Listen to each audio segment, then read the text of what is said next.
Mais comment rapatrier ces 600 000 voyageurs répartis un peu partout dans le monde? Arnaud Comte, vous êtes en direct de Londres. C'est vraiment une opération d'une rare ampleur qui doit se mettre en place.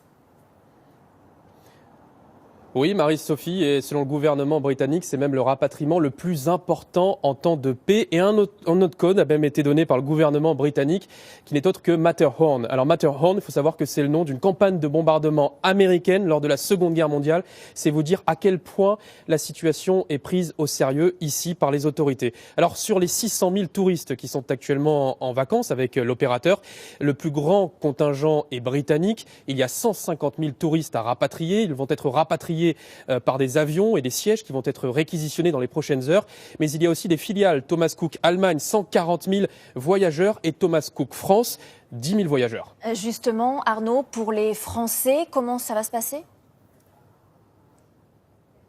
Alors, le secrétaire d'État au transport, il y a quelques minutes, a accordé une interview où il s'est montré rassurant. Il a expliqué que les Français qui étaient actuellement en voyage avec Thomas Cook seraient rapatriés via d'autres agences. Et puis, Thomas Cook a publié un communiqué dans lequel l'agence, la filiale française, explique que l'insolvabilité côté français n'est pas encore effective. Il faut en fait que la faillite soit transposée dans le droit français avant que ça entre en vigueur. Et en attendant, évidemment, Thomas Cook France recommande aux voyageurs qui ont des billets, qui sont prêts à partir, évidemment de ne pas se rendre dans les aéroports et d'annuler leur voyage. Merci beaucoup Arnaud Comte pour toutes ces précisions.